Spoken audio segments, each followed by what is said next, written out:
Bonjour à tous, chers parents d'élèves de la cité scolaire Montchappé, je suis Bruno Écart, je suis tête de liste pour la fédération de parents d'élèves PEP, la fédération des parents d'élèves de l'enseignement public. Encore une fois cette année, je suis candidat aux élections comme depuis maintenant 5 ans sur la cité scolaire pour le collège Montchappé. Je suis également président de l'association Pour la Bourgogne, pour une fédération de parents d'élèves qui s'engage à vos côtés depuis maintenant près de 100 ans. Les parents d'élèves sont là pour faire le lien entre vous et l'éducation nationale au quotidien, dans l'ensemble de vos droits, pour que ceux-ci soient respectés, pour que vous en ayez connaissance également, pour que vous ayez parfois également connaissance de vos devoirs quand cela est besoin, et pour vous aider dans vos démarches dès que le besoin s'en fait sentir. On est également présent à vos côtés pour vous faciliter la vie en organisant notamment autour de la scolarité de nos enfants des campagnes d'achat groupé de matériel scolaire, que ce soit les fournitures scolaires de la rentrée des collégiens, les cahiers d'exercice des collégiens, les calculatrices scientifiques des lycéens ou même les fournitures scolaires des lycéens quand ceux-ci nous le demandent. Si pour faire ce lien avec l'éducation nationale et vous tout au long de l'année, nous avons modernisé quelque peu nos moyens de communication, notamment suite à cette épidémie, et afin de solliciter vos avis de la façon la plus simple possible, nous serons désormais en capacité de vous contacter par voie numérique directement pour des questionnaires remplissables directement sur vos téléphones si vous avez envie de participer et de dialoguer avec nous.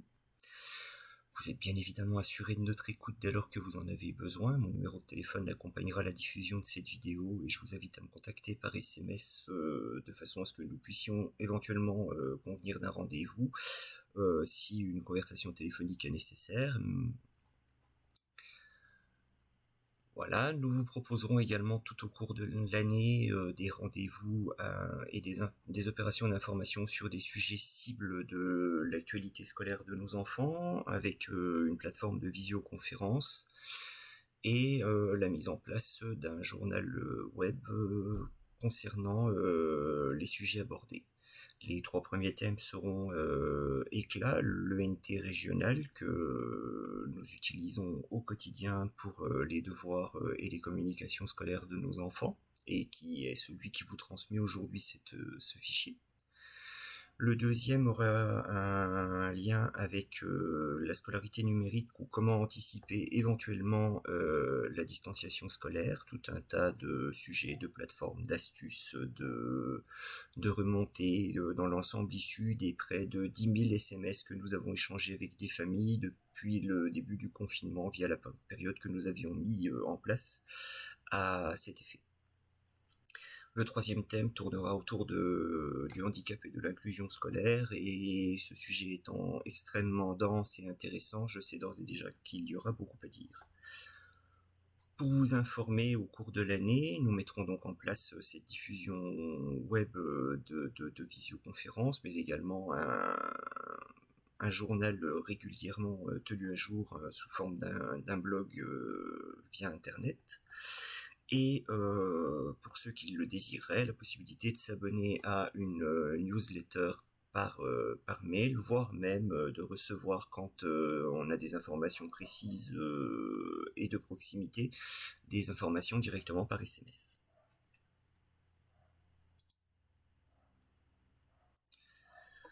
Si dans tout cela, vous pensez vouloir avoir envie de vous investir plus encore dans la scolarité de vos enfants que ce que vous le faites au quotidien et que vous décidez de nous rejoindre, je vous invite bien évidemment à le faire. Dans tous les cas, nous avons de la place, que ce soit pour les conseils d'administration du collège ou du lycée, nous cherchons des parents volontaires.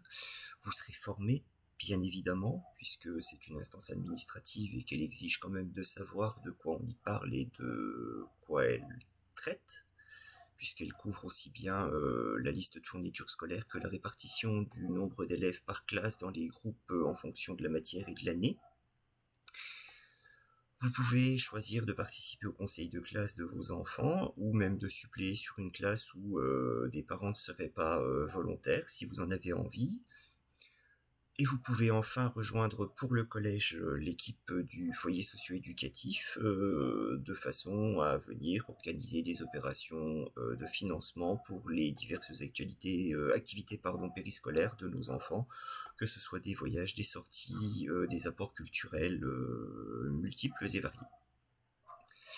L'intérêt d'être en fédération, c'est que vous avez à vos côtés des représentants de parents d'élèves qui font le lien avec vous et l'éducation nationale à tous les niveaux de celle-ci, depuis l'échelon municipal jusqu'au ministre de l'Éducation nationale que nous rencontrons régulièrement en délégation nationale pour tout un tas de sujets. Les prochains rendez-vous sont notamment les états généraux du numérique scolaire au mois de novembre. L'actualité, bien entendu, également donne lieu à beaucoup d'échanges. Nous avons passé près d'une centaine d'heures en visioconférence avec les services académiques depuis le début de cette épidémie, et ce n'est pas fini puisque encore bon nombre de points, de sujets et d'actualités font qu'il est besoin de se rencontrer très régulièrement. Si vous avez un peu de temps à consacrer, que vous voulez vous investir, je vous invite encore une fois à me contacter au numéro qui accompagnera cette vidéo d'information. Vous pouvez d'ores et déjà retenir 3 dates pour ceux qui le voudraient. Alors mardi après-midi, le 22 septembre, nous avons une réception de meubles pour le foyer socio-éducatif du collège. Et j'avoue qu'une paire de bras supplémentaires ne sera pas malvenue pour les monter. C'est des meubles de type Ikea, mais plus on est de fous, moins c'est long. Voilà, le mercredi 30 septembre aura lieu théoriquement la mise sous enveloppe du matériel de vote, même si depuis des années nous demandons à ce qu'on arrête de gaspiller du papier dans des proportions hors normes, cette année encore plus avec toute l'actualité sanitaire qu'il y a autour.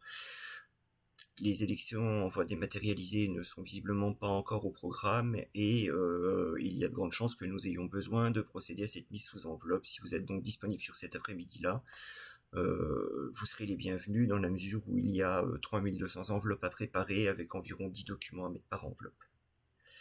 Enfin, les élections de parents d'élèves et de vos représentants de parents d'élèves, que ce soit pour la cité scolaire ou pour le reste de l'académie, auront lieu le vendredi 9 octobre.